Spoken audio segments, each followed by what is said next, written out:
Bonjour à tous, merci d'être venus. Donc aujourd'hui, on démarre un cycle de conférences sur les enjeux climatiques et environnementaux, des enjeux qui sont importants dans notre quotidien. Il faut bien voir que notre ministère a commencé à prendre ça en compte, vu que dans nos formations, bientôt, il va falloir qu'on ait obligatoirement ces questionnements qui apparaissent pour former nos étudiants, ce qui est une bonne chose, hein. C'est une évolution logique.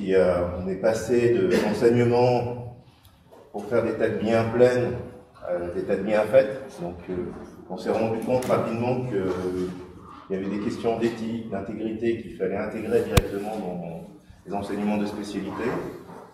Il reste une grande question d'actualité qui est l'écologie, qui est apparue dans nos cursus, mais apparue comme d'autres choses qui apparaissent dans nos cursus à côté, en parallèle. Et comment on forme les cadres de demain, les ingénieurs de demain, l'Institut Galilée, je pense que c'est une bonne chose qu'on prenne conscience qu'il faut intégrer ces thématiques à l'intérieur de nos enseignements de spécialité. Et pour le faire, il faut que nous, enseignants et membres de l'Institut, donc tout type de personnel à l'Institut, est conscient de ces enjeux, soient formés correctement pour montrer à nos étudiants que ces enjeux sont également importants pour l'institution et que ce n'est pas juste un gadget, juste un accessoire en plus. Donc le fait qu'au sein de notre institut, un comité sur ces questions soit formé, sous l'impulsion de Maxime et de Gabriel, que je remercie. Donc c'est une bonne chose, ça permet de lancer un cycle de conférences. Donc aujourd'hui, on a le plaisir de recevoir Marc Delmotte, qui va nous parler. Alors il n'y a pas que ça dans les enjeux environnementaux, mais c'est quand même quelque chose d'important, c'est les changements climatiques. Donc autant commencer par les choses importantes. Et je tenais aussi à vous présenter les excuses de notre président, qui n'a pas pu venir aujourd'hui, mais bien entendu, il porte un intérêt aussi très important à ces thématiques. Et dans notre université, bien entendu, a mis en place aussi des choses, mais que notre institut permette à notre université de se mettre en ordre de marche est une bonne chose aussi.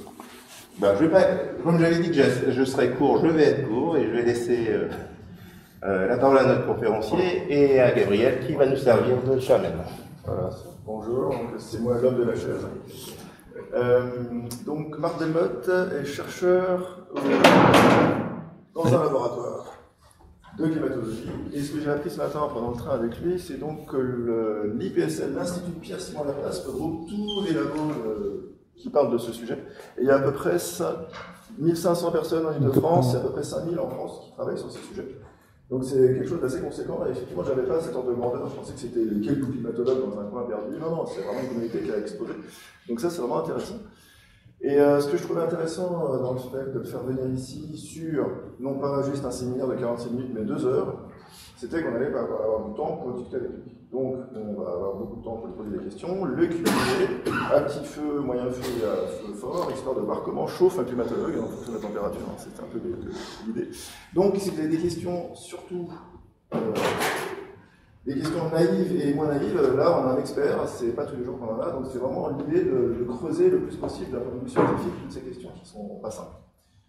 Donc, merci de l'invitation et bienvenue à toutes et à toutes. Donc, juste une toute petite correction, je suis pas chercheur, en fait, moi je suis ingénieur de recherche au CNRS, ça change pas grand chose, mais juste pour ça, et donc je travaille au sein du laboratoire des sciences du climat et de l'environnement, qui est une unité mixte de recherche qui est rattachée au CEA, le Commissariat à l'énergie atomique et aux énergies alternatives, le CNRS et l'Université de Versailles-Saint-Quentin-en-Yvelines. Et donc, comme le disait Gabriel, on est aussi rattaché à l'IPSL, l'Institut Pierre-Simon Laplace, qui est en fait une fédération de labos franciliens qui travaillent sur le domaine du climat et de l'environnement. Et on est aussi rattaché indirectement à l'Université Paris-Saclay, puisque à la fois nos tutelles sont associées à cette université.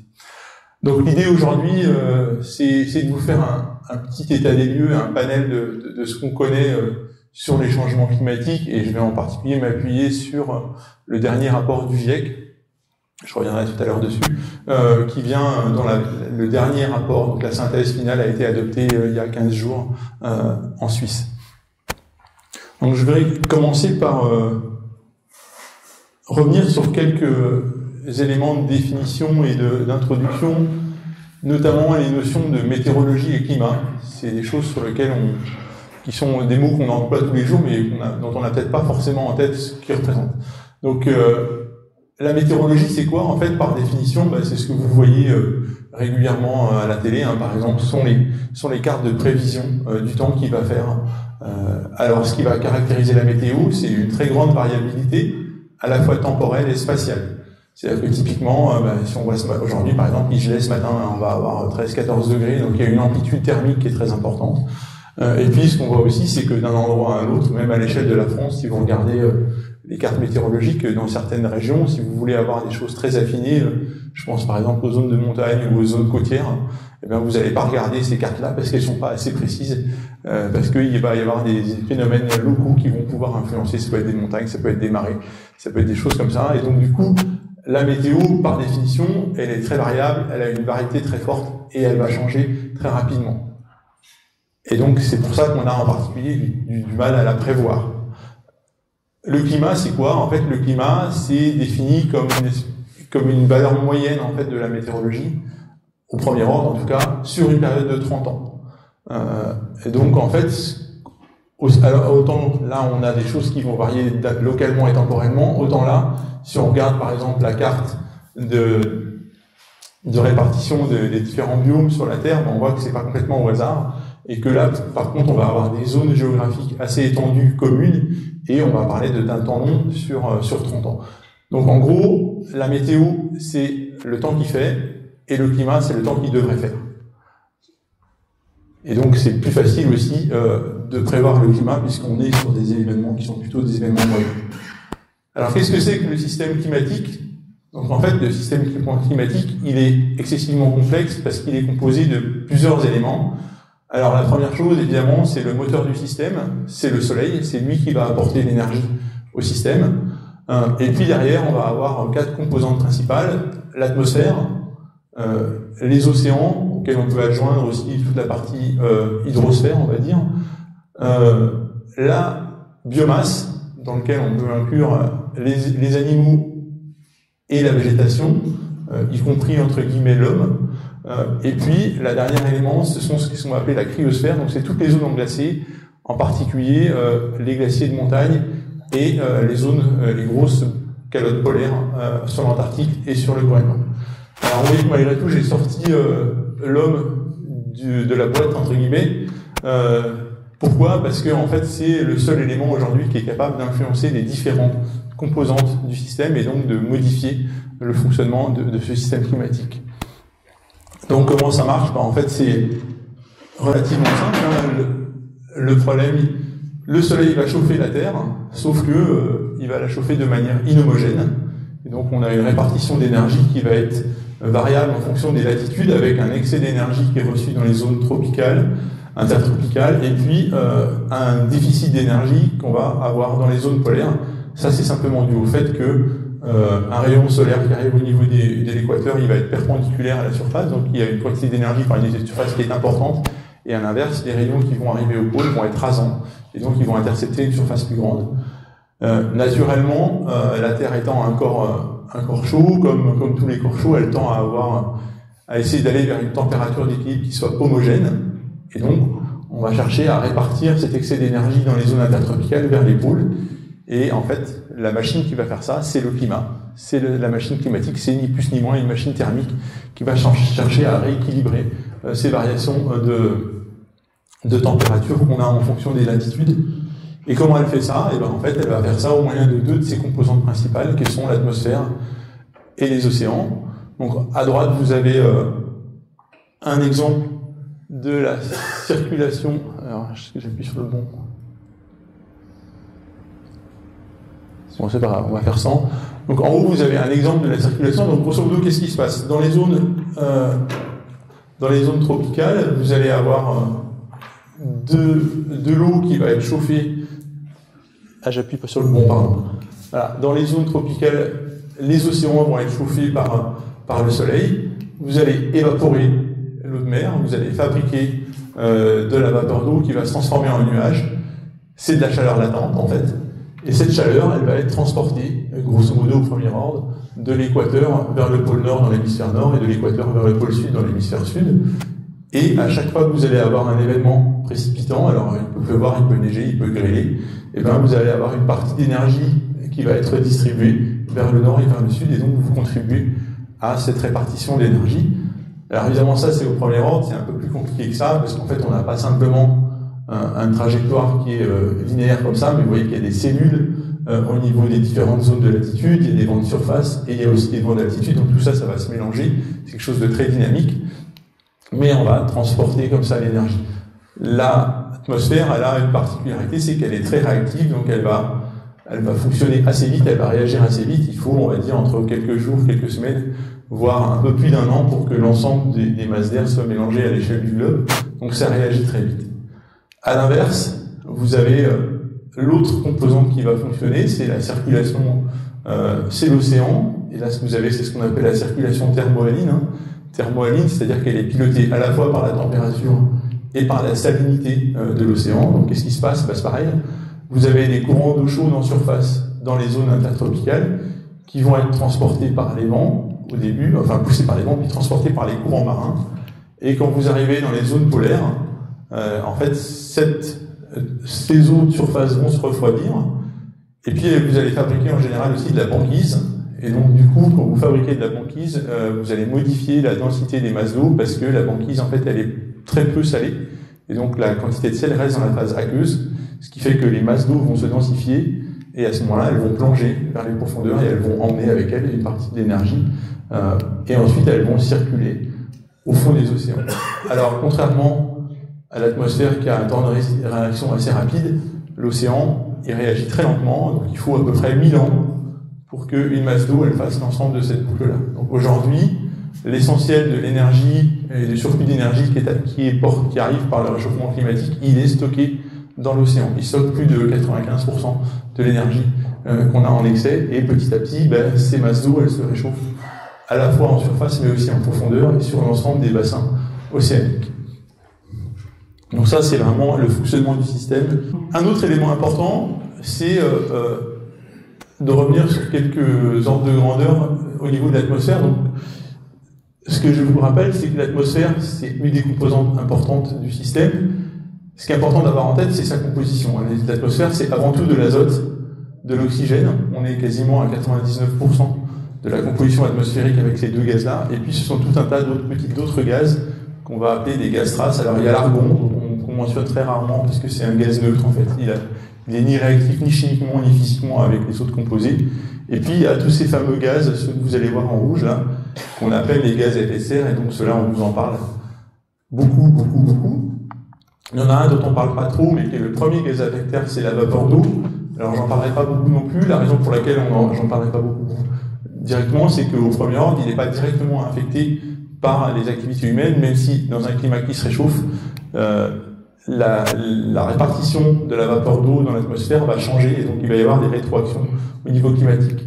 Ensuite, ceux dont on va beaucoup parler, c'est le gaz carbonique, qui est le premier gaz à effet de serre, le méthane, qui est le second par sa concentration, et puis le troisième, l'oxyde nitreux, et puis il y en a tout un tas d'autres qui sont présents en concentration encore plus faible. Le point sur lequel je veux insister, c'est les ordres de grandeur. Quand on regarde le CO2, en fait, en pourcentage, on est à 0,04% de l'atmosphère, de la composition atmosphérique, donc c'est relativement faible, et en fait on va pas travailler avec ces unités-là, nous on va travailler avec une unité différente qu'on appelle le ppm, les parties par million. En fait ça veut dire quoi? Aujourd'hui on est à 417 parties par million de CO2 dans l'atmosphère, ça veut dire que si vous prenez 1 million de molécules d'air dans cette pièce, vous allez avoir 780 000 molécules de diazote, 210 000 molécules d'oxygène, et vous allez avoir 417 molécules de CO2. C'est important parce que pour nous, dans un laboratoire de recherche, on a la charge de suivre en particulier l'évolution de ces choses-là. Vous voyez bien que aller mesurer ces 400 molécules dans 1 million, c'est pas quelque chose de trivial. Donc ça a des conséquences sur ce qu'on fait. Le méthane, le deuxième gaz à effet de serre, donc là on n'est plus en partie par million, mais on est en partie par milliard. On est aujourd'hui à peu près à 1896 parties par milliard de méthane dans l'atmosphère. Et puis l'oxyde nitreux, c'est pareil. C'est toujours des parties par milliard. Donc c'est important d'avoir en tête ces éléments parce que ça a un rôle sur la suite. Sachant que vous savez que la concentration de CO2 augmente chaque année, mais je ne sais pas si vous avez une idée de combien ça augmente chaque année. Ben, en fait, ça augmente aujourd'hui entre 2 et 3 ppm par an. Donc elle est mesurée 2 à 3 particules dans 1 million. Ça vous donne à réfléchir sur la manière dont il faut mettre en place les mesures. Alors quelques mots, là encore une fois, un schéma sur l'effet de serre. Donc la particularité de la Terre, c'est qu'elle a justement cette atmosphère et qu'on a justement cette composition d'atmosphère et on va avoir cet effet de serre qui va permettre qu'il y ait une vie sur Terre, notamment parce qu'il y a une partie des rayons qui va être réfléchie par le sommet de l'atmosphère, une partie absorbée et une partie qui va atteindre le sol dans toute la gamme de longueur d'onde. Et la Terre, pour maintenir son équilibre thermique, elle va renvoyer ces rayonnements, mais cette fois-ci uniquement sous forme d'infrarouge, puisque c'est la gamme de température dans laquelle elle rayonne.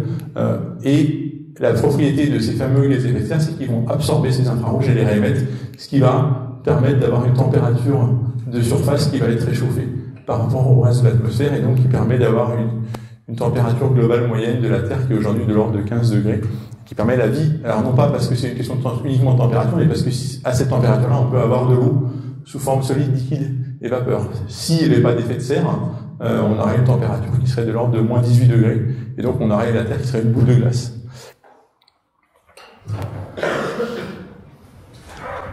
Alors, quand on parle de ces fameux gaz à effet de serre, aussi garder à l'esprit que, évidemment, aujourd'hui, on a des sources d'émissions de ces gaz, je reviendrai dedans un peu plus tard, qui sont de deux ordres. Il y a des sources qui sont directement liées à nos activités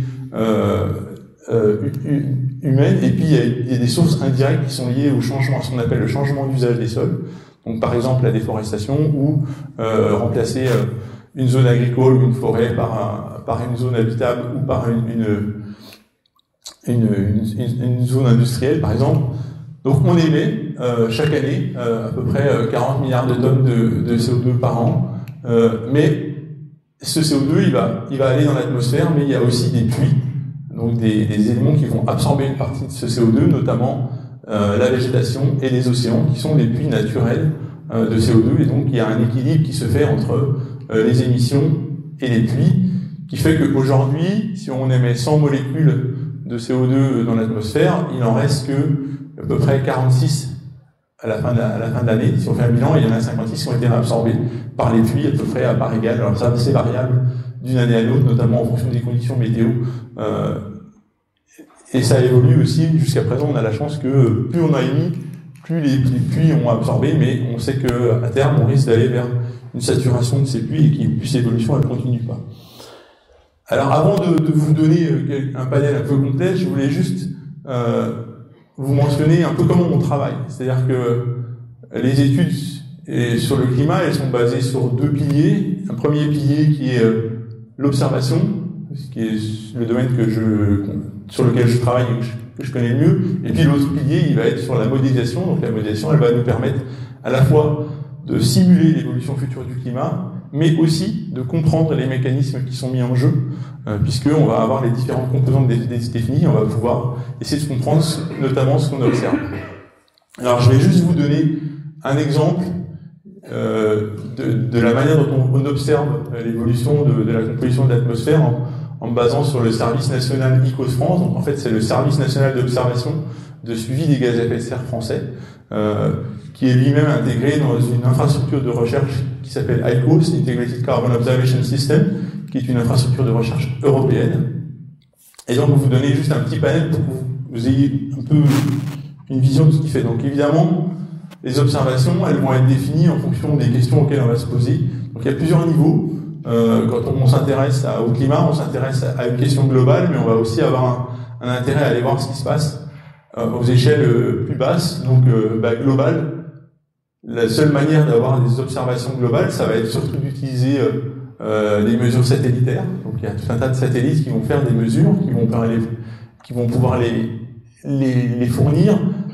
Plus on va aller haut dans l'atmosphère, par exemple, plus on va avoir une vision globale. Alors on peut utiliser par exemple des ballons stratosphériques qui vont monter jusqu'à plus de 30 km, où on va pouvoir faire des profils atmosphériques à partir de des instruments qui vont être associés, faire des mesures aéroportées, et puis petit petit à petit, plus on va descendre à une échelle plus basse, plus on va avoir des informations qui vont être soit régionales, soit locales, qui sont aussi une demande, notamment des décideurs, en termes d'évolution et de concentration et d'émissions qui sont faites. Donc on a en particulier un réseau de stations de mesure qui est réparti à l'échelle nationale et internationale et qui va permettre d'avoir des informations locales. Et évidemment, la problématique qu'on a avec ça, c'est que quand on a l'ensemble de ces données-là, il faut les mettre en commun, les recouper, les valider entre elles. La précision d'une mesure satellitaire n'est pas la même que la précision d'un capteur au sol. C'est pas forcément les mêmes méthodes non plus. Certains satellites ne voient pas quand il fait nuit ou ne voient pas quand il y a des nuages. Donc tout ça, c'est une question qu'il faut résoudre pour arriver à avoir une couverture géographique et temporelle la plus grande possible pour avoir une meilleure information qui est transmise dans les modèles. Alors le service national de suivi des gaz à effet de serre français, il est constitué aujourd'hui de 18 observatoires. Donc ce sont des observatoires en continu. On a sur chaque site des instruments qui fonctionnent 24 heures sur 24, 365 jours par an. En théorie, on essaye, ça tombe en panne de temps en temps, mais on est dans un réseau qui est quasi opérationnel. C'est-à-dire qu'on a derrière nous du matériel à disposition pour remplacer quand il y a un instrument qui tombe en panne, et on essaie d'avoir un suivi le plus rigoureux possible pour que chaque fois qu'il y a une panne ou un dysfonctionnement, on puisse intervenir le plus rapidement possible. Donc vous voyez que la répartition, elle se fait sur l'ensemble de l'hexagone, mais elle s'étend au-delà, puisqu'on a aussi, on profite notamment des territoires ultramarins nationaux, que ce soit sur l'île d'Amsterdam, dans les terres australes et antarctiques françaises, en Guyane française, et on contribue au réseau international aussi à travers l'implantation de certaines de nos stations dans d'autres pays, notamment en Afrique et en Amérique du Sud, qui sont des zones qui sont encore jusqu'à présent assez peu couvertes. Donc évidemment, on a la coordination de ce réseau à l'échelle nationale au labo, mais évidemment, maintenir un réseau comme ça implique plein d'autres organismes et plein de coopérations qui peuvent être des coopérations scientifiques, mais qui peuvent aller bien au-delà. Par exemple, vous avez une station ici à Biscarrosse, on est installé sur le centre de la DGA, la Direction Générale de l'Armement. Donc c'est le centre d'essai des missiles en fait, et on travaille avec eux parce qu'ils avaient une petite tour qui fait une vingtaine de mètres qui permettait de pouvoir implanter nos instruments. Donc tout ça, c'est la manière dont on construit ce réseau, c'est à la fois des opportunités logistiques et puis l'intérêt des implantations locales par rapport à ce que ça apporte au niveau des modèles et des mesures. Et donc c'est quoi un observatoire ? Typiquement, vous allez avoir sur place un ou plusieurs analyseurs de gaz à effet de serre. Donc en gros, on a deux niveaux de stations, les stations de niveau 2, qui sont les stations, on va dire, basiques, dans lesquelles on va imposer la mesure continue du CO2 et des paramètres météo sur une tour. Donc en général, on est sur une tour qui fait quelques centaines de mètres. Alors en France, il n'y en a pas beaucoup des tours, à part les tours de TDF, donc on est implanté sur certaines des tours de TDF, sinon on construit des mâts d'une centaine de mâts et on va mettre plusieurs niveaux de prélèvement. Donc en général, on en a un au sommet, un au milieu et puis un pas très loin de la surface. Donc en général, c'est 10 mètres, 50 mètres, 100 mètres. Tout ça, c'est connecté à une vanne multiposition, donc on a plusieurs entrées. On a aussi associé à l'instrument ou aux instruments qui sont connectés sur cette vanne multiposition une échelle d'étalonnage et des gaz de contrôle qualité pour les mesures. Et puis tout ça, ça passe. Ensuite, c'est transmis, c'est on va dire sauvegardé dans la mesure et c'est transmis toutes les 24 heures à la base de données centrale qui est au laboratoire. Donc on a un premier traitement qui est quasiment en temps réel et ensuite on a un traitement plus poussé qui est fourni à l'ensemble des bases de données. Et on a ensuite un niveau 2, un niveau 1 de station où là on va imposer en plus de la mesure du CO2 d'autres paramètres, notamment la mesure des concentrations en méthane, en CO. Le CO n'est pas un gaz à effet de serre, en fait, c'est un traceur de l'origine du CO2. Typiquement, il est souvent coémis quand il y a une combustion incomplète, et donc quand on a des valeurs élevées de CO2 accompagnées de valeurs élevées de CO, ça permet d'attribuer le CO2 à une origine anthropique plutôt qu'à une origine naturelle. Et puis d'autres éléments, on peut mesurer des flacons aussi, où on va avoir d'autres espèces qui vont être mesurées. La hauteur de couche limite, ça peut être des mesures de radon, qui est aussi un traceur de l'origine des masses d'air. De plus en plus souvent, on mesure les N2O aussi. Et d'autres, des fois, on s'associe aussi pour faire des mesures dans les écosystèmes. Puisque la particularité du réseau ICOS, Là, je me focalise sur la partie atmosphérique, mais en fait, on a les 3 composants du cycle du carbone. Donc, on fait des mesures dans l'atmosphère, mais aussi on fait des mesures à l'interface entre les végétaux et l'atmosphère. Donc, en fonction des différents types de végétaux, on va avoir des suivis des flux de CO2. Donc, ça, c'est plutôt conduit par les équipes de l'INRAE. Et on s'intéresse aussi aux puits de l'océan, où là, on va équiper soit des bouées, soit des stations côtières, soit, la plupart du temps, des navires. Et on va mesurer la concentration partielle de CO2 dans l'océan, et tout ça pour avoir un bilan complet du cycle du carbone.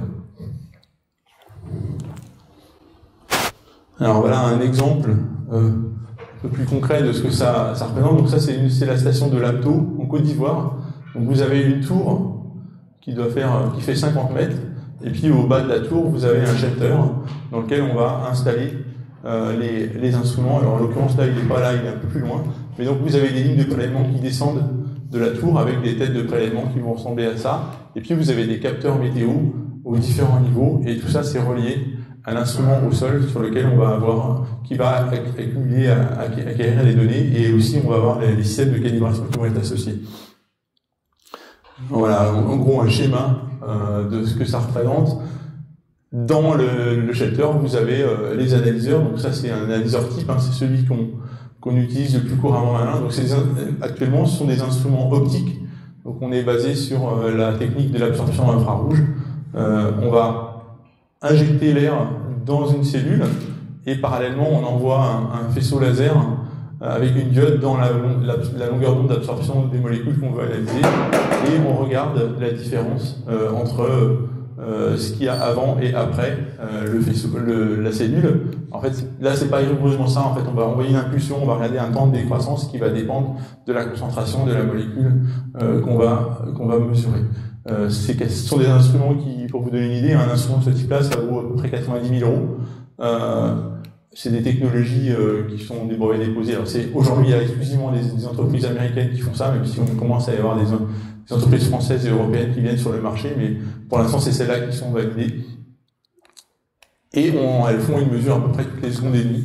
Donc nous, on va travailler avec des mesures moyennées sur 1 minute ou sur 1 heure. Alors, et derrière, vous avez toute une batterie de lignes. Les lignes, comme je vous ai dit, elles viennent de la tour, mais elles sont pompées en permanence. C'est-à-dire que l'air ne stagne pas à l'intérieur des lignes. Quand on ne mesure pas la ligne, il y a des pompes qui permettent de faire transporter l'air en permanence pour qu'il n'y ait pas de phénomène de tampon. Ensuite, dans le processus, vous avez les données qui sont obtenues. On a une chaîne de traitement qui est associée, qui est opérationnelle. Donc, on récupère les données brutes. Il y a tout un tas de contrôles qualité qui se font automatiquement, notamment basés sur les paramètres instrumentaux de la machine, donc la pression de l'air qui est injecté, la température de la cavité, etc. Donc ça, c'est très régulé parfaitement. Et puis on va tester ces éléments-là. Donc on récupère la donnée, mais pas seulement, on récupère aussi les paramètres instrumentaux qui permettent de contrôler la qualité de la mesure. Et puis ensuite, en fonction du type de données qu'on va mesurer, si on est en train de mesurer des gaz de calibration, si on est en train de mesurer des gaz de contrôle, ou si on est en train de mesurer de l'air, et on va appliquer les corrections de calibration, un certain nombre de filtres, et puis on va faire les agrégations minutes et horaires, et ensuite on va stocker les données qui vont ensuite être mises à disposition, donc à la fois sur le site du labo, sur les sites nationaux, mais aussi ça part au Carbone Portal de l'ICOSERIC, donc de l'infrastructure européenne, et c'est mis à disposition de l'ensemble de la communauté. Ce sont des données publiques qui sont accessibles. Simplement, il faut respecter la politique de l'utilisation des données, mais elles sont disponibles. Et donc, la dernière phase, une fois qu'on reçoit les données toutes les 24 heures, il y a un pré-traitement automatique qui va nous fournir ce genre d'éléments. Donc, on a développé après des outils de visualisation qui permettent de contrôler les données. Donc, toutes les semaines, nous, au sein du réseau, on va passer en revue l'ensemble des stations, et puis on va vérifier qu'il n'y ait pas de problème sur les mesures. Donc là, vous avez les mesures à 2 niveaux sur la station de Lamto, et puis vous avez en parallèle les mesures du gaz de contrôle. Donc on vérifie que les mesures qui sont faites en aveugle du gaz de contrôle, elles sont bien en accord avec les tolérances et ce qu'on impose pour cette mesure. Et si c'est pas le cas, on va intervenir auprès soit du correspondant local, soit si c'est nous qui avons en charge totalement la station, pour essayer de faire en sorte que ça marche toujours bien. Je vous ai dit, on essaye de mesurer les variations qui sont de l'ordre de 1 à 3 ppm par an pour le CO2. Ça veut dire que nos mesures, en fait, elles ont une précision qui doit être meilleure que 0,1 ppm. Typiquement, les instruments que je vous ai mentionnés, là, si on travaille sur des gaz de calibration, on arrive à avoir une précision qui est de l'ordre de 0,01, 0,02 ppm.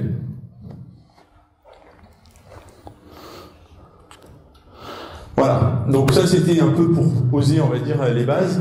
Et maintenant, je vais en venir un peu au cœur du problème et de manière un peu plus générique, en particulier en m'appuyant sur le dernier rapport du GIEC. Donc le GIEC, c'est quoi? C'est le groupe d'experts intergouvernemental sur l'évolution du climat. Ça, c'est la définition française, et en anglais, on parle de IPCC, Intergovernmental Panel on Climate Change. Alors, il faut d'abord avoir à l'esprit il y a 3 groupes au sein du GIEC. Il y a un groupe qui va être vraiment axé sur les sciences du climat. Donc, eux, ils vont vraiment passer en revue l'ensemble des connaissances sur la physique et la chimie du climat. Mais il y a aussi 2 autres groupes. Un deuxième groupe qui va s'intéresser. Donc là, on va plutôt trouver des physiciens, des chimistes, des gens des sciences entre guillemets dures. Mais il y a aussi 2 autres groupes. Le deuxième groupe, lui, va s'intéresser aux impacts, aux pistes d'adaptation et la vulnérabilité de notre système par rapport au changement climatique. Et le troisième groupe, lui, il va s'intéresser à faire des propositions pour essayer d'atténuer ces changements climatiques. Donc autant là, on va trouver plutôt des scientifiques des sciences dures, autant là, vous allez aussi trouver des sociologues, des économistes, des gens qui vont travailler sur... Il y a aussi des gens des sciences dures dedans qui les aident. Et on va trouver dans ces 2 groupes des gens différents, y compris des associations, des choses comme ça. Alors, qui sont ces gens-là? En fait, ce sont des gens qui sont des scientifiques, qui sont bénévoles, entre guillemets, au sens où ils ne sont pas rémunérés par le GIEC. Le GIEC ne fait pas de science, ils ne font pas de recherche. Ces gens-là, en fait, ils ont comme rôle de, tous les 3 à 5 ans ou 7 ans, de faire un état des lieux, des connaissances sur le changement climatique. Et donc, ils vont passer en revue des milliers d'articles, essayer d'en faire un résumé et d'en faire un rapport dans lequel ils vont sortir les points forts et les points faibles. Et puis, ensuite, qu'est-ce qui se passe? Ces rapports, ils vont être soumis. Donc, c'est quelque chose qui dépend des Nations Unies et de l'Organisation mondiale de la météorologie. Et donc, ces gens-là, ensuite, ils vont, à partir de leur rapport, qui peuvent faire plusieurs milliers de pages, faire ce qu'on appelle un résumé pour décideurs. Donc, en fait, ils vont faire un résumé des points clés à l'intention des décideurs. Les décideurs, c'est qui? Ce sont l'ensemble des gouvernants des différents pays des Nations Unies. Et ensuite, ces rapports-là, ces rapports pour décideurs, ils vont être validés. Cette fois-ci, ce sont les scientifiques qui vont les rédiger, mais ce sont des diplomates et des représentants des nations qui vont les valider. Et quand je vous dis valider, c'est valider mot par mot. C'est-à-dire que chaque mot est pesé. Donc après, il y a toujours un équilibre à trouver entre les pays qui vont vouloir modifier les choses pour amoindrir certaines conclusions scientifiques ou l'inverse. Donc il y a vraiment un jeu diplomatique à ce niveau-là. Et ensuite, c'est validé. Donc c'est l'ensemble des nations qui vont avaliser ces rapports et qui vont entre guillemets les signer. Donc aujourd'hui, on ne peut plus dire que les gouvernements ne sont pas informés puisque eux-mêmes valident ces rapports. Donc là, on arrive à la fin d'un cycle. C'est le 6e rapport qui a été fourni. Il a duré presque 8 ans avec les problèmes du Covid. Donc il va prendre fin au mois de juillet là, puisqu'il y a un nouveau groupe qui va se mettre en place. Et ils ont produit en fait 3 rapports, donc un rapport pour chaque groupe, un rapport complet. Et il y a eu 3 rapports spéciaux aussi, notamment un rapport sur le changement climatique à 1,5 degré. Donc là, l'idée, c'était de voir l'impact et les différences qu'il y avait entre un climat qui change et qui est limité à 2 degrés ou un climat qui change en étant limité à 1,5 degré. Il y a eu un rapport spécial spécifiquement sur les océans et la cryosphère, et aussi un rapport spécial sur les changements au niveau des écosystèmes et des pays. Et donc, la semaine dernière, il y a 15 jours, le rapport de synthèse, donc qui reprend l'ensemble des informations clés de tous ces rapports, a été publié. Pour vous donner une idée, ce rapport de synthèse, il y a eu 10 000 commentaires, 360 lecteurs, il y a eu 47 gouvernements qui sont impliqués, qui ont fait des commentaires aussi, et il y a eu 133 heures non-stop d'approbation en continu. Donc voilà, tout le monde peut interférer. Ça a été souvent un peu décrié, le GIEC, mais c'est quelque chose qui est assez ouvert. Les gens peuvent faire des commentaires et chaque commentaire reçoit une réponse individualisée. Et c'est évidemment pris en compte dans ces choses-là. Donc là, je vous ai dit ça, mais sur les rapports précédents, c'est encore plus grand le nombre de commentaires et de travail qu'il y a fait. Il y a plusieurs itérations. Alors, quelles sont les conclusions de ce rapport? Les conclusions, c'est que les changements climatiques récents sont généralisés, ils sont rapides et ils s'intensifient. Ça c'était ce qui est sorti du rapport du groupe 1 il y a un peu plus d'1 an et demi. Ça a été réaffirmé de manière très forte il y a 15 jours. Et l'autre point important, c'est que ces changements, ils sont sans précédent depuis des milliers d'années. Alors, je vais essayer de vous illustrer ça sur un certain nombre d'exemples. Alors, vous avez par exemple ici des données de Météo France sur l'ensemble des stations de référence du réseau français. Et donc, vous voyez l'écart à la référence. Donc, la référence, c'est la période 61-1990. Donc, ça fait le 0. Et puis, vous voyez l'évolution des températures au cours du temps, entre 1900 et puis 2001. Et donc, ce qu'on voit clairement, c'est qu'on retrouve cette variabilité qui est propre à la météo dont je vous ai parlé. Et puis, quand même, il y a une tendance globale à un réchauffement qui s'est accentué, notamment depuis le début des années 70-80, avec, sur les dernières décennies, des températures annuelles qui sont assez régulièrement supérieures à celles des années précédentes. Donc, évidemment, sur la base d'un pays, on ne peut pas tirer de conclusions formelles au niveau du climat, mais si on regarde à une échelle plus grande, cette fois-ci, là, vous avez la même chose. Donc, ce sont les observations qui sont faites sur l'ensemble de la surface du globe. Donc, c'est avant tout basé sur des observations, donc des mesures qui sont faites avec des thermomètres. Et donc, cette tendance que vous voyez, qu'on avait vu à l'échelle de la France, vous la voyez sur l'ensemble des continents, avec une augmentation. Alors, l'intensité n'est pas la même partout. Et puis, vous voyez bien que ça se réchauffe partout. Par contre, le réchauffement n'est pas homogène. Il y a des zones qui sont beaucoup plus impactées que d'autres, notamment les zones de haute latitude, les zones au nord des continents. Et les continents se réchauffent également plus vite que les océans.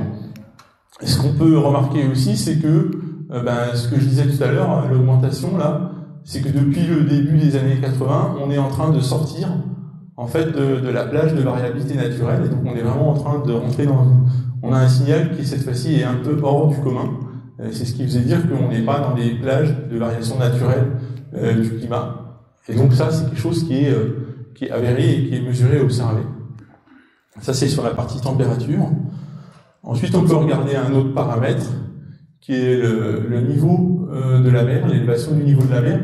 Donc là, vous avez les observations qui sont faites sur le marégraphe de Brest, où on voit que le niveau de la mer s'élève. On est capable d'observer une élévation du niveau de la mer. Ça a pris déjà à peu près une vingtaine de centimètres depuis le début du siècle. Et puis, de la même manière, les observations qui se font dans les différents bassins, qui sont issus de l'ensemble des travaux qui viennent du monde entier sur des bassins différents, montrent, c'est pareil, cette augmentation du niveau de la mer, avec là aussi une inflexion et une augmentation de la vitesse d'élévation du niveau de la mer depuis le début des années 90-2000. Donc voilà, ça c'est encore une information qui montre que le climat est en train de se réchauffer. Et puis, l'autre élément, donc ici vous avez les observations et les mesures qui sont faites sur les concentrations des gaz à effet de serre dans l'atmosphère. Donc ça, ce sont des mesures qui sont faites directement dans l'atmosphère, identiques à ce que je vous ai montré tout à l'heure d'un point de vue concret. Et ce qu'on voit, c'est que les concentrations, donc là vous avez deux stations de référence. MLO, c'est la station de Mauna Loa sur l'île d'Hawaï, qui est l'observatoire historique de suivi des gaz à effet de serre. SPO, c'est South Pole. Donc vous voyez que vous avez une tendance à l'augmentation du CO2 avec, après, une composante locale, en particulier, vous avez des variations saisonnières liées à la réponse de la végétation dans l'hémisphère nord. Et puis, en parallèle, vous avez une autre information qui est la mesure, je vous ai dit, l'oxygène, c'est 21% de l'atmosphère. En fait, on est capable de mesurer les teneurs en oxygène jusqu'au 6e chiffre après la virgule. Et ça montre que, à ce niveau-là, que la concentration d'oxygène est en train de diminuer, et c'est cohérent avec le fait que le CO2 qu'on produit se fait par combustion, et que pour faire cette combustion, on va aller utiliser de l'oxygène. Donc ça, c'est un élément qui montre que le CO2 qu'on retrouve au jeu de l'atmosphère est bien d'origine humaine, puisqu'il a été produit par une combustion. On peut montrer de la même manière que la concentration isotopique, donc le rapport carbone 13 sur carbone 12 du CO2 qu'on retrouve dans l'atmosphère est en train de changer et elle tend de plus en plus vers les pôles qui sont liés au charbon, au pétrole et au gaz. Donc là aussi, c'est un élément factuel qui montre que ce CO2 qu'on trouve là, il est bien d'origine de ces trois sources-là. Et de la même manière que les concentrations de CO2 augmentent, vous retrouvez l'augmentation pour le méthane et pour le N2O. Donc ça, ce sont encore des observations et des éléments qui montrent que le climat change. Voilà, donc là, vous avez la courbe récente complète des mesures de l'observatoire de Mauna-Loa. Donc historiquement, c'est là qu'ont commencé ces mesures. Donc au début, il y avait un observatoire, on a vu que ça augmentait, on a vu qu'il y avait des variations saisonnières, on a essayé de comprendre si c'est quelque chose de global ou pas, donc on a mis en place des observatoires à l'échelle globale, un peu partout dans le monde, et puis on a regardé ce qui se passait, et on a essayé de comprendre ce qui se passait, donc c'est là où on a compris les effets de la végétation, etc., etc. Et quand même, pour replacer ça dans un contexte géologique ou historique, on a la chance de pouvoir reconstituer les variations passées du climat à partir des archives naturelles, et notamment à partir des glaces polaires. Et les glaces polaires, elles ont un intérêt particulier qui est qu'elles vont emprisonner au cours de leur formation l'atmosphère passée. Donc la production de l'atmosphère passée, parce que simplement vous allez avoir dans la première partie la plus haute d'un glacier, vous avez de la neige, qui est un milieu poreux dans lequel de l'air va s'immiscer, et puis au fur et à mesure que les couches de neige vont s'accumuler, cette neige va se transformer en glace, et elle va piéger cet air sous forme de bulles qui vont rester incluses dans l'atmosphère, et donc on peut remonter. Si on va forer dans ces zones-là, on va pouvoir remonter dans le temps et on va pouvoir reconstituer les variations passées de l'atmosphère. Donc vous avez ici, en rouge, les mesures isotopiques de la teneur en eau de la glace, qui en fait est un proxy, un indicateur des changements de température. Et puis en bleu et en vert, vous avez les concentrations de méthane et de CO2 qu'on peut mesurer directement dans les glaces polaires. Et donc ce que vous voyez, c'est que le climat a varié sur des échelles de temps longues. Notamment, on a eu des successions de variations glaciaires interglaciaires qu'on sait expliquer, en particulier liées aux paramètres astronomiques de la Terre, donc la position de la Terre par rapport au Soleil, et puis son inclinaison, etc. Et puis vous voyez que, en général, il y a aussi des variations associées des gaz à effet de serre avec des concentrations plus fortes pendant les périodes chaudes et des concentrations plus faibles pendant les périodes glaciaires.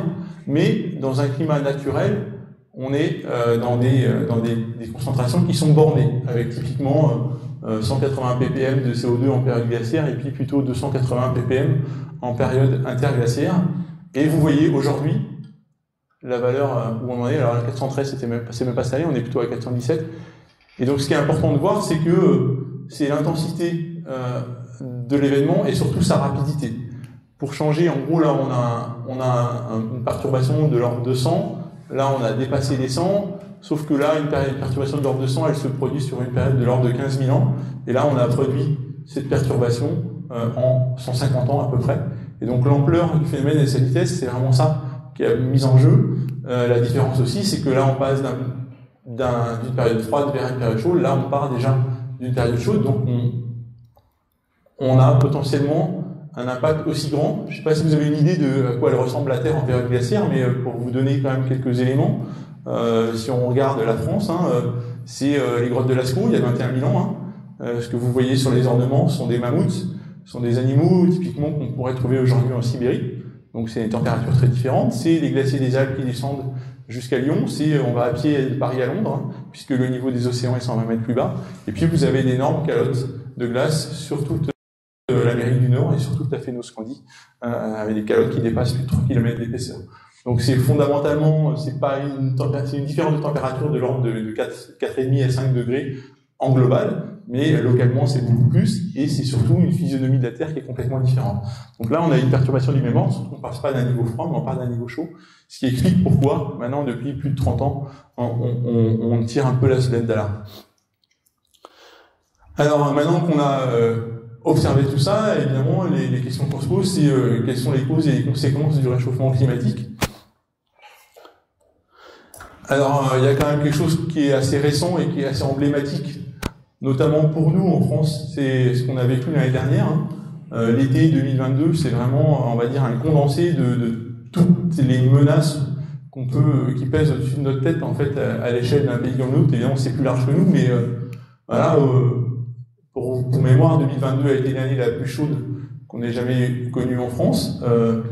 On a eu un été très atypique, non pas parce qu'on a eu des canicules ou parce qu'on a eu une sécheresse, parce que ça, on l'a régulièrement. Par contre, on en a eu 3 cette année, dont une qui a été extrêmement précoce, au tout début du mois de juin, une qui a été pour le coup beaucoup plus tard, hein, au mois de septembre, et puis on en a eu une autre pendant le mois de juillet, si je ne me trompe pas. Ça a été long, c'est pas le record d'intensité, mais ça a quand même été important. Ce qui a été assez hors du commun, c'est la sécheresse qu'on a connue, qui pour information est toujours pas terminée, hein, puisqu'on est en avril, il y a des départements en France qui sont en alerte sécheresse ou en restriction sécheresse depuis le mois de février.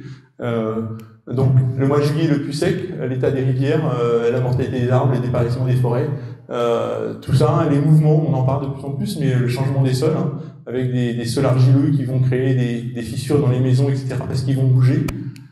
Les incendies, c'est aussi quelque chose sur lequel on a l'habitude de voir en France. Par contre, l'intensité et la grandeur des incendies qu'on a connus dans le sud-ouest de la France là est assez sans commune mesure. On peut quasiment parler de méga feux pour un pays comme le nôtre, ce qui est assez, on en a l'habitude d'entendre ça pour les anifs, etc. Mais là, on a vraiment eu des choses comme ça.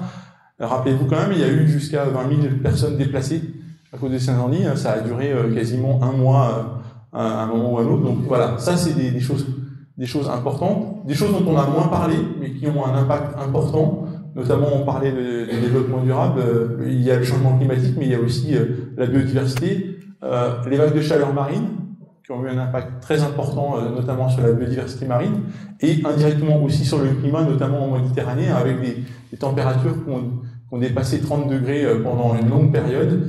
Et ça a aussi des répercussions derrière sur tout ce qu'on va appeler les événements extrêmes, type événement Cévenol, où le fait que la Méditerranée soit très chaude impacte, et là pour le coup on peut faire le lien directement avec le réchauffement, et va créer l'intensification de ces événements. Et puis, des choses dont peut-être on a parlé un peu moins, mais la partie glacier, hein, il y a un certain nombre de sommets français qui ont été interdits d'accès pendant l'été, parce que là aussi, les montagnes se réchauffent, les roches se réchauffent, le pergélisol dégèle, et donc du coup vous avez des chutes de rochers importants. Il y a eu des accidents en Italie, il y a eu des accidents en Suisse, il n'y a pas eu d'accident chez nous, mais il y a eu des endroits qui étaient inaccessibles et qui pourraient éventuellement le rester. Donc ça c'est vraiment quelque chose, au-delà de la partie recul des glaciers eux-mêmes dont on parle, il y a tout un problème de dégel des sols aussi qui va être important, et derrière aussi un problème de ressources en eau s'il n'y a pas de précipitation et si ça fond pendant l'été.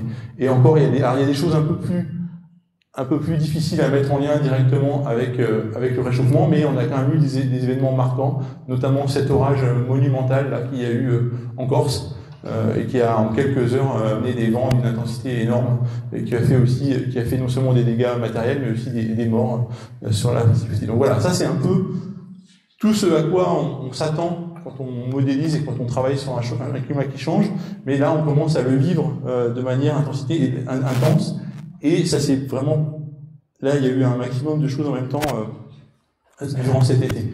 Donc si on fait un petit peu un bilan, hein, vous allez retrouver les 4 composantes dont je vous ai parlé. Ce qu'on voit, c'est que toutes ces composantes sont affectées par le réchauffement climatique, et les concentrations en CO2, je vous l'ai montré. Il y a un changement aussi dans les champs de précipitation, c'est-à-dire que il y a des zones qui sont moins arrosées ou qui sont arrosées globalement pareil, mais pas au même moment, avec des événements intenses, des événements de sécheresse, des événements différents, le recul des glaciers, l'augmentation de la température planétaire, l'augmentation du niveau moyen de la mer. Et puis vous voyez aussi que ce qui joue, c'est le contenu de chaleur de l'océan qui est en train de se réchauffer de manière importante, et y compris en profondeur.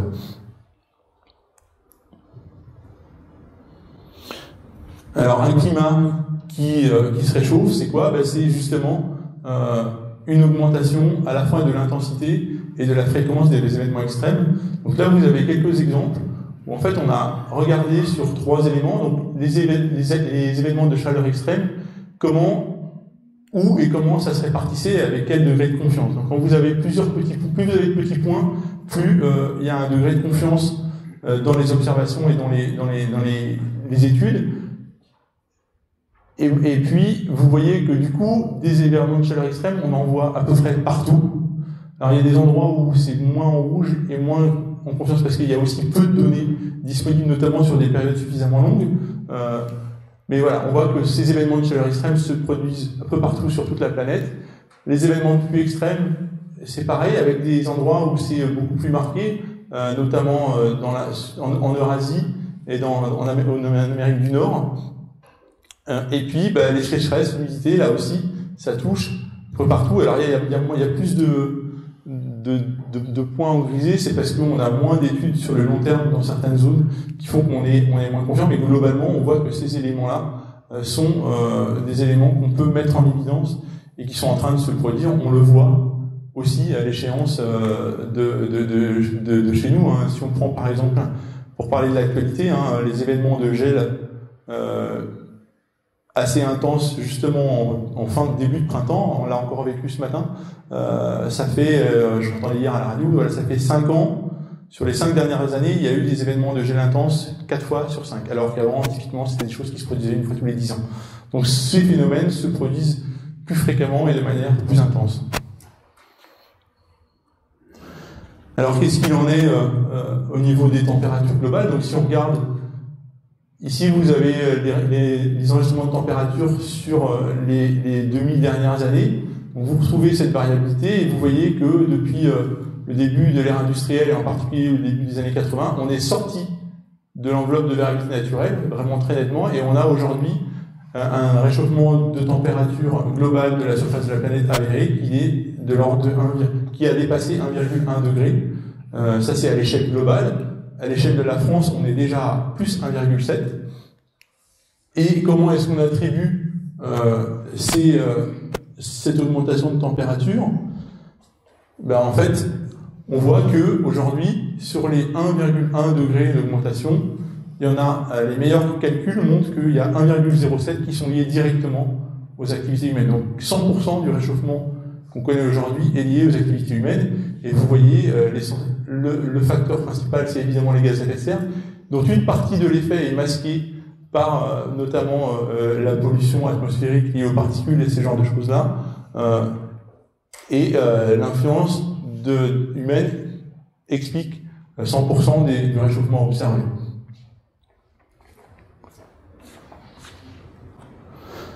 Alors, évidemment, il y a une prise de conscience depuis un certain nombre d'années déjà. On essaie de commencer à mettre en place des choses, notamment pour réduire nos émissions.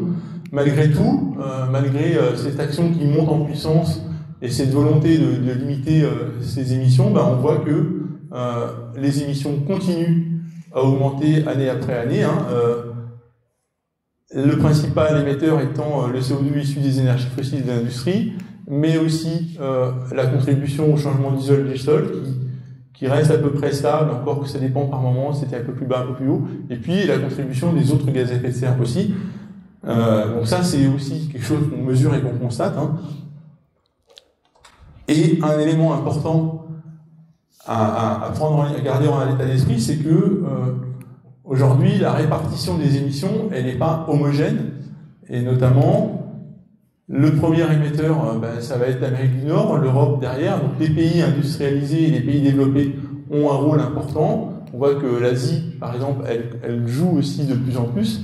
Mais ce qu'il faut garder en tête, c'est que les émissions nettes par personne et par région, elles varient. C'est-à-dire que voilà, si on regarde par tête la répartition d'émissions par tête d'habitants, les pays comme l'Australie, le Japon ou la Nouvelle-Zélande ont un impact beaucoup plus fort qu'un pays comme la Chine, qui malgré tout a un impact global qui est petit. Et l'autre chose qu'il faut garder à l'esprit, c'est que finalement 10% des ménages à l'empreinte carbone la plus élevée contribuent à environ 40% des émissions globales, et 50% des ménages qui ont une empreinte faible, eux, ne contribuent que 14%. Donc derrière cette notion, il y a une question de justice sociale et d'équité, de répartition.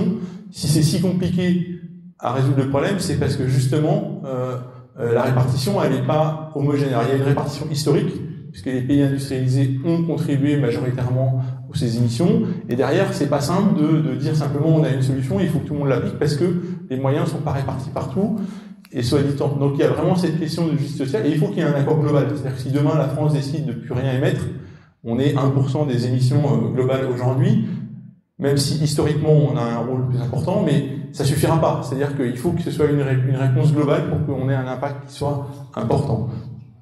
Donc ça, c'est vraiment important à la fois à l'échelle d'un pays, mais aussi à l'échelle globale, pour pouvoir mettre en œuvre des mesures qui sont efficaces. Alors si on regarde ça sur le temps, ben, on voit qu'il y a une augmentation constante des émissions de CO2 au cours du temps, avec quelques accidents quand même qui sont liés pour beaucoup soit à des événements socio-économiques, soit à des événements de pandémie. Donc typiquement, on voit que l'année 2019 a montré une diminution de 5% des émissions. Donc on pensait être arrivé à ce moment-là, au début des années 2010, à un espèce de plateau, et on voit que finalement c'est reparti. Et puis malgré l'impact du Covid, on est reparti plein pot, on a de nouveau redépassé le niveau de 2018, et on est toujours en croissance, même si la croissance elle est plus faible, mais il y a toujours, malgré le fait qu'on essaie de prendre de plus en plus de mesures, on est toujours en train d'augmenter nos émissions globales. Pour vous donner une idée, pour arriver à rester dans les accords de Paris, donc l'objectif c'est de, si possible, pas dépasser 1,5 degré, voire 2 degrés et voire 1,5 degré, en fait il faudrait qu'on ait une décroissance des émissions de l'ordre de 5 à 7% chaque année. Donc ça veut dire un effort comme ce qu'on a connu pour le Covid. Alors on peut voir ça de deux angles, soit se dire ouais on sait faire, parce que finalement on y a réussi. Après ça c'est la première réponse. Après si on gratte un peu, on se dit ouais, est-ce qu'on a tous envie de rester confinés pendant 3 mois chaque année sans pouvoir bouger, sans pouvoir faire presque feu? C'est vraiment une question, mais ça montre quand même, du coup c'est presque un cas pratique où ça montre l'ampleur de l'effort qu'on a à produire pour arriver à atteindre l'objectif qu'on s'est fixé aujourd'hui. Je reviendrai dessus un petit peu plus tard. Donc, d'où ça vient, ces émissions, en fait, comment c'est réparti? Donc là, vous avez un camembert, alors c'est pas complètement, ça date de 2019, mais grosso modo, les ordres de grandeur sont bons. Si vous regardez à l'échelle du monde, la première source d'émissions, c'est la production d'énergie, avec 34%. La deuxième source d'émissions, ça va être l'agriculture. Et la troisième source, ça va être la partie liée aux industries. Et puis derrière, vous avez à l'échelle du monde une partie liée au bâtiment et puis liée au transport. Donc ça, c'est l'image à peu près globale. La France, elle est un peu particulière par rapport à ça, alors, notamment parce que chez nous, vous voyez que le premier poste d'émission, ce sont les transports. Et que la partie énergétique, pour le coup, elle est relativement faible. Et ça, c'est lié au fait qu'il y a eu des choix qui ont été faits politiquement et que aujourd'hui, un peu plus de 75% de notre production électrique, elle est d'origine nucléaire. Ça peut poser d'autres problèmes, ça peut se discuter, mais en tout cas, le fait est qu'aujourd'hui, nous, c'est pas le poste énergétique qui va avoir le plus grand impact, c'est avant tout les transports, et puis derrière, à part quasiment égale, la partie agriculture, la partie logement, et puis la partie industrie. Et du coup, ça vous explique aussi pourquoi, on va dire que pour l'instant, la France était plutôt pas un trop mauvais élève, mais ça explique aussi pourquoi c'est compliqué de progresser, parce que quand on va vouloir faire maintenant aller limiter les postes principaux, on va toucher à tout un chacun, c'est-à-dire vous et moi, notre liberté de déplacement, nos choix dans nos moyens de déplacement, etc. Et donc c'est beaucoup plus compliqué que d'aller toucher sur la manière de fabriquer l'énergie, où là c'est en gros les États qui ont souvent la main et qui peuvent jouer un peu là-dessus. Donc quand on passe d'une énergie pétrole-charbon à une énergie électrique différente, on va gagner là-dessus tout de suite beaucoup.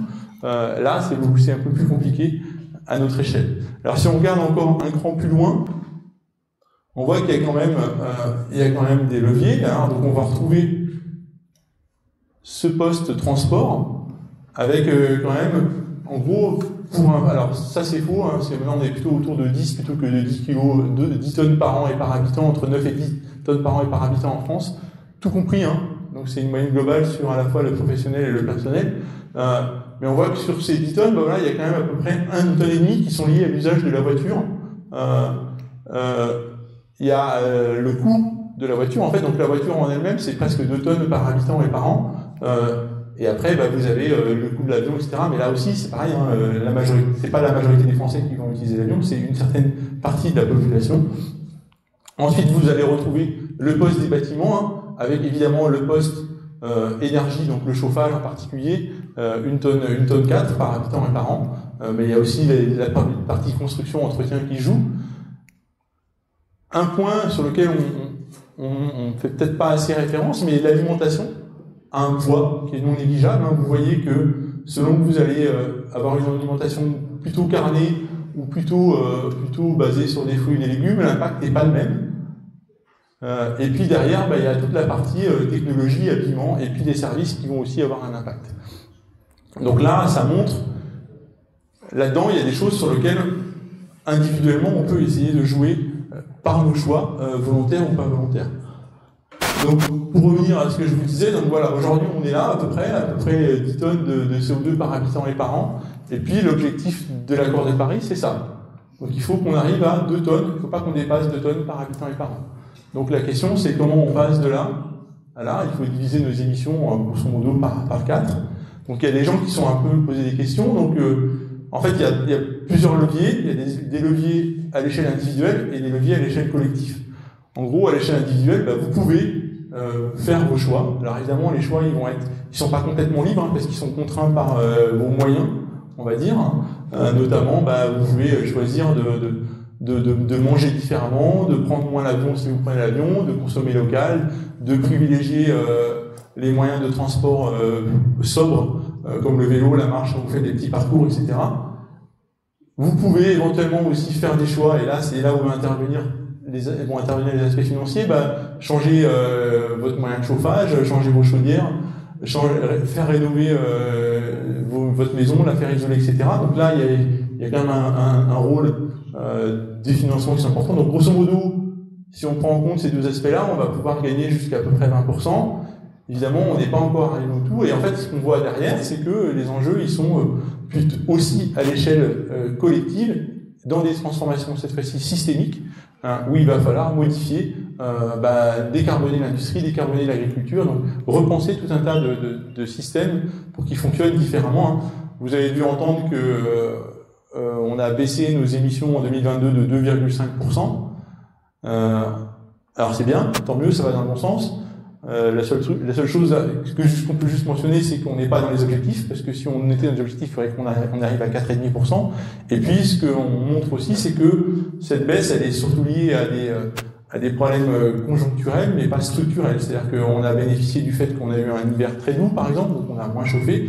Et puis, il y a aussi le fait que les prix d'énergie se sont envolés, et donc du coup, ça a incité les gens à effectivement faire plus attention. Donc, on a fait effectivement des économies, mais le fond du problème, on n'a pas encore vraiment complètement commencé à travailler dessus, même s'il y a des choses qui se mettent en place, évidemment. Alors, maintenant qu'on a posé tout ça, c'est un peu un scénario un peu noir que je vous ai posé, mais en fait, c'est pas l'objectif. L'objectif, c'est de vous donner vraiment des informations de ce qu'on connaît, de ce qu'on sait, et maintenant, qu'est-ce qui va se passer après, et qu'est-ce qu'on peut faire. Donc ça, c'est tout neuf, c'est issu de la présentation qui est sortie du rapport de synthèse d'il y a 15 jours. Alors, je suis pas sûr de maîtriser encore à peu près tout, surtout qu'il y a des domaines sur lesquels je suis pas compétent, mais on va quand même essayer. Donc en fait, comment est-ce qu'on fait pour essayer de comprendre comment le climat va évoluer dans le futur? On va utiliser les modèles et on va partir de scénarios qui sont des scénarios socio-économiques. Donc c'est pas nous qui établissons les scénarios, sont les économistes, les sociologues. Donc on va prendre en compte par exemple l'évolution de la démographie de la population mondiale, et puis on va prendre aussi en compte ce qui va vraiment compter, c'est les choix de trajectoires énergétiques vers lesquelles on veut aller. Donc vous avez plusieurs choix. Soit on part sur des trajectoires qui vont faire en sorte qu'on va diminuer petit à petit nos émissions, et donc on va diminuer les concentrations de CO2 de gaz à effet de serre qui vont aller dans l'atmosphère. Voilà, donc c'est ces scénarios-là. Puis vous avez des scénarios où on continue sur une trajectoire qui est identique, voire même on amplifie la trajectoire actuelle. Ce sont plutôt ces scénarios-là. Donc là, en fait, l'idée c'est basé sur, entre guillemets, sur ce qui s'est passé depuis la dernière COP, c'est que les États s'engagent sur des trajectoires ou sur des choses qu'ils veulent mettre en place pour diminuer leurs émissions. Donc ils nous donnent en fait des hypothèses, et donc une fois qu'on a ça en termes de concentration de gaz à effet de serre qui s'injecte dans l'atmosphère, et ben nous on va traduire avec nos modèles ça en termes par exemple de température, et on montre que voilà, les températures elles vont augmenter dans une plage qui va aller de 1,5 jusqu'à 3, 4 voire 5 degrés à l'échéance de la fin du siècle.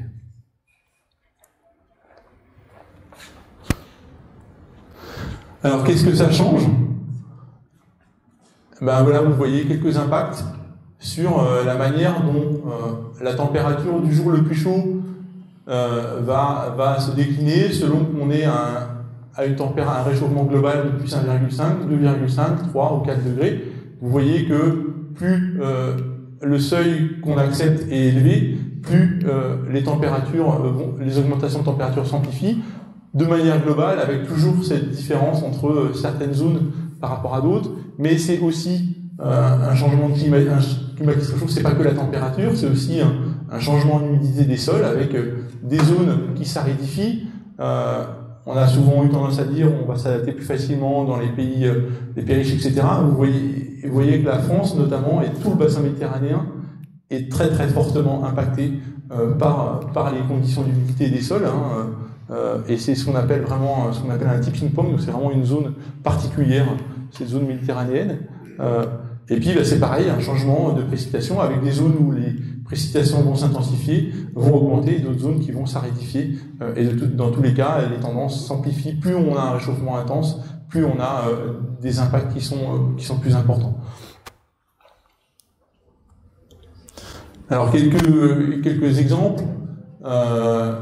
Voilà, là vous avez le nombre de jours par an où les conditions de température et d'humidité exposent les individus à un risque mortel. Donc si on prend typiquement là sur un réchauffement qui va être limité entre 1,7 et 2,3 degrés, on va être entre 1 et 50 jours selon les zones. Vous voyez que si on va vers un réchauffement qui est beaucoup plus intense, c'est quasiment la totalité de la surface du globe qui va être impactée, avec par endroits même des endroits où on va avoir des temps. Il y a des zones qui vont devenir quasiment invivables physiologiquement, parce que au-delà de la température, vous avez aussi dans ces zones intertropicales la question de l'humidité, et il y a une incompatibilité physiologique à un moment. Enfin, je pense qu'il doit y avoir des gens qui font peut-être moi ici dans l'audience sur ces questions-là, mais il y a un moment où on n'est plus capable de transpirer parce qu'il y a trop d'humidité et que la température est trop élevée. Du coup, il y a vraiment des conditions de vie qui sont mises en jeu. Voilà, vous avez quelques exemples avec des seuils. On voit que les seuils, vraiment, le choix de 2 degrés, c'est vraiment un choix qui n'a pas été imposé par les climatologues. C'est les gouvernements en fait qui ont posé ce choix, et c'est là où on pense que c'est vraiment éventuellement un point de bascule pour un certain nombre de paramètres ou d'éléments au-delà duquel on va avoir plus de difficultés à s'adapter.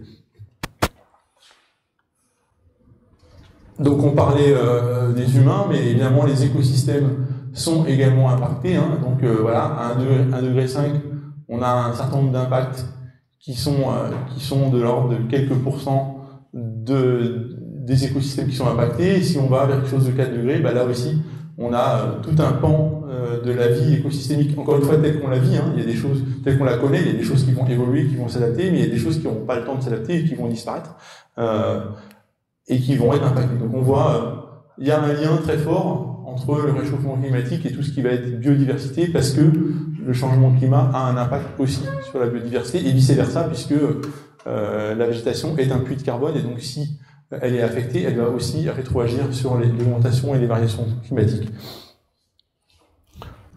Alors un autre exemple sur voilà, là vous avez quelques éléments plus pratiques. Par exemple, les dommages des incendies, voilà, jusqu'à 1,5 degré, on est dans un risque qui est modéré. À partir de 2 degrés, on arrive dans des risques qui sont déjà plus élevés, et au-delà, on arrive dans des risques qui sont de plus en plus intenses. Donc vous avez la même chose pour le pergélisol, sur la partie biodiversité, l'impact de l'eau, et on voit bien que grosso modo le niveau 2 degrés, c'est un peu la cote d'alerte pour une grande partie des observables ou des éléments qu'on va regarder.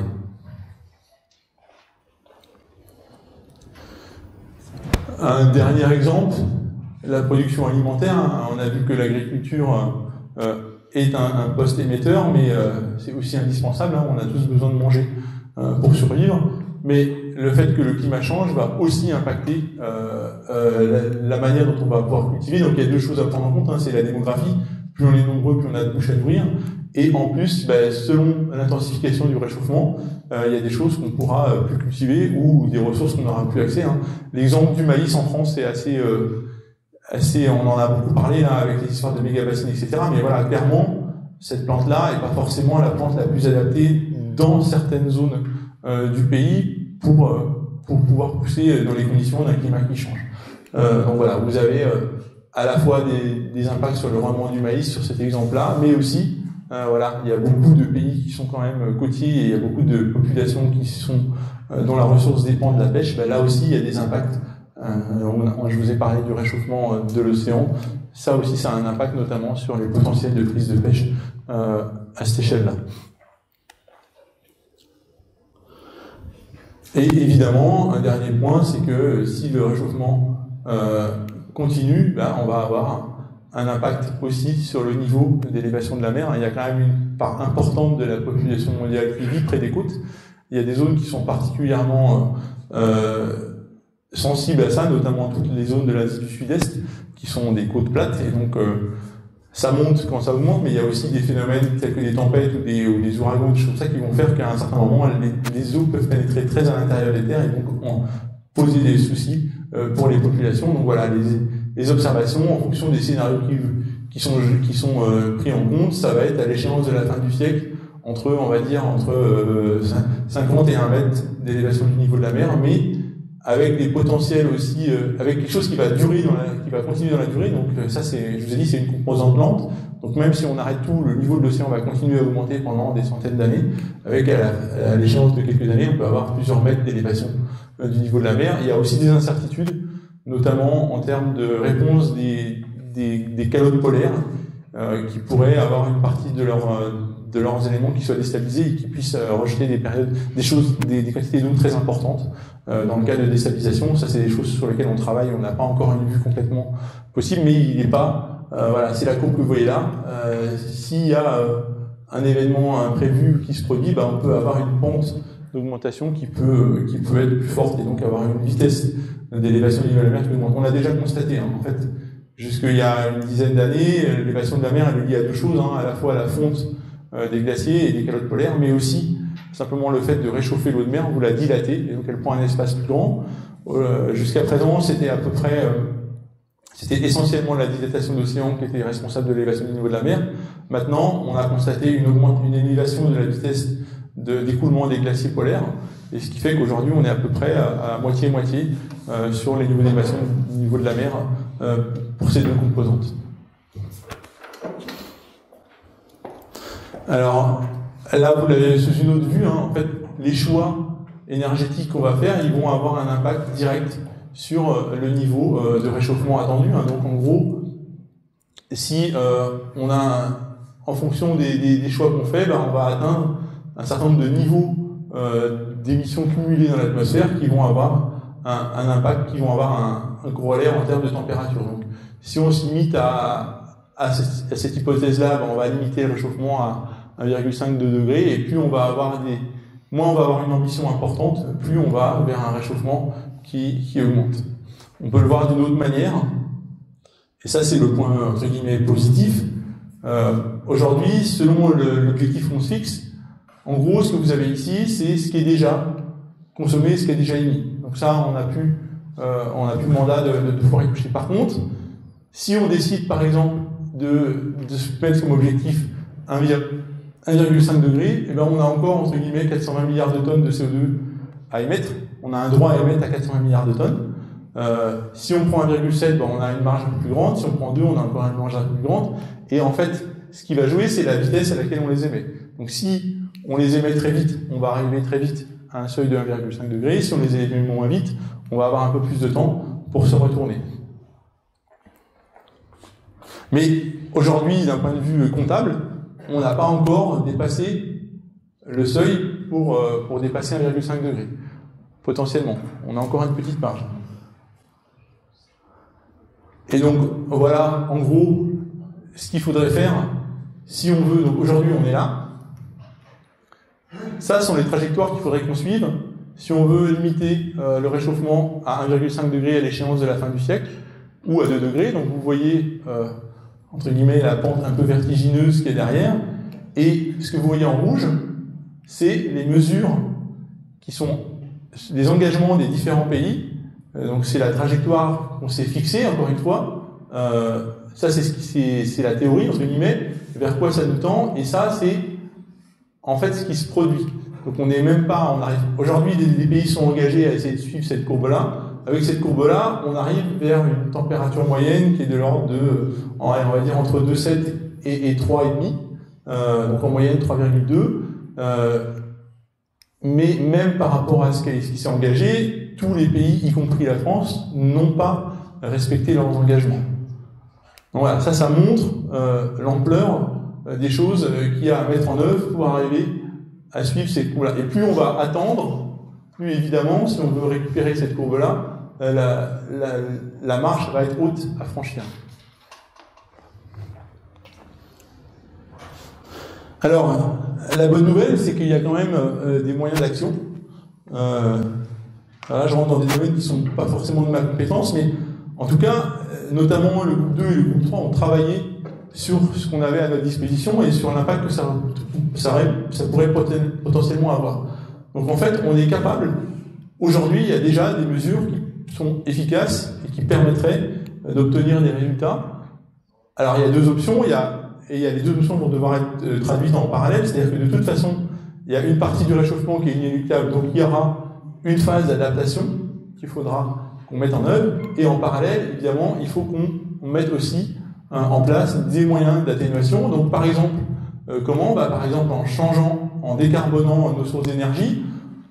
Alors il y a le solaire, il y a l'usage du vent, réduire la part du méthane, l'utilisation des bioélectricités, etc. Donc il y a évidemment, on voit qu'il n'y a pas une solution miracle, mais il va falloir faire appel à des mix énergétiques pour pouvoir y parvenir, mais que, y compris en termes de coûts, il y a des choses qui sont accessibles relativement facilement et rapidement, qui permettent quand même de limiter. Voilà, on peut gagner, par exemple, en développant le solaire, jusqu'à 3 milliards de tonnes de CO2 par an évitées. L'utilisation des écosystèmes aussi, il y a des impacts qui peuvent être importants, plusieurs milliards de tonnes. Donc, il y a des solutions, potentiellement, qui sont accessibles. Maintenant, il faut les mettre en œuvre et arriver à les faire passer. C'est vrai aussi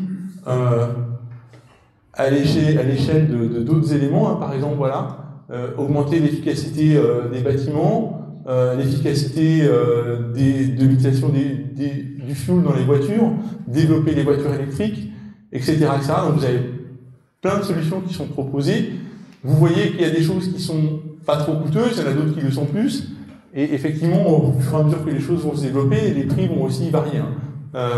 Les panneaux solaires, tout ça, ça coûtait encore très cher il y a quelques années. Les prix ont nettement diminué et c'est nettement plus facilement à mettre en place, même si on sait bien que ce sont aussi des énergies qui sont pas continues, mais il y a des solutions.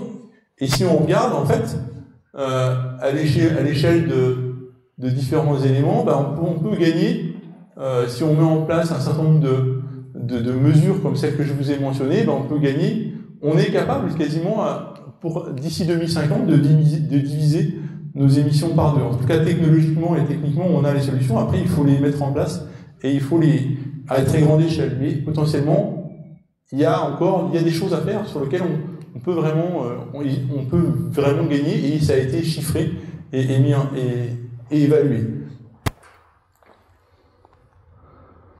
Voilà. Et derrière, évidemment, ça dépend aussi, alors là, je suis pas du tout spécialiste, mais ça dépend, le nerf de la guerre aujourd'hui dans la société dans laquelle on vit, ce sont les investissements. Donc il faut aussi modifier la manière dont on va financer toute l'économie et là où on va mettre les financements, donc en augmentant la part notamment de certains secteurs énergétiques et en diminuant les investissements. Mais par contre, ça montre aussi qu'il faut faire des investissements colossaux pour arriver à porter toutes ces choses-là.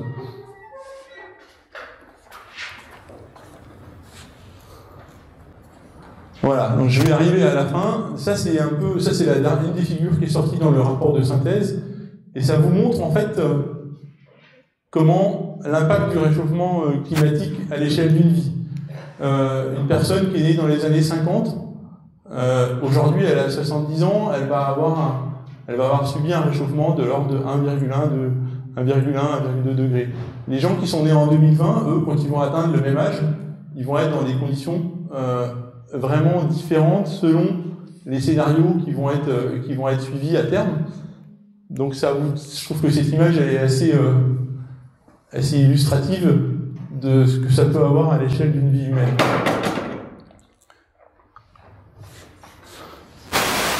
Voilà, donc en conclusion, le climat qu'on va connaître à l'avenir, il dépend vraiment des décisions qu'on prend maintenant. Et on voit que la fenêtre dont on dispose pour prendre des décisions, elle est en train de se raccourcir si on veut rester évidemment dans les objectifs qu'on s'est fixés, c'est-à-dire entre 1,5 et 2 degrés. Si on a d'autres objectifs, on se donne un peu plus de temps, mais il faut avoir conscience que les conséquences seront pas les mêmes. Je pense que je voulais illustrer. Voilà, je vais m'arrêter là. Je sais pas si j'ai pas été trop long. Et je vous remercie pour votre attention.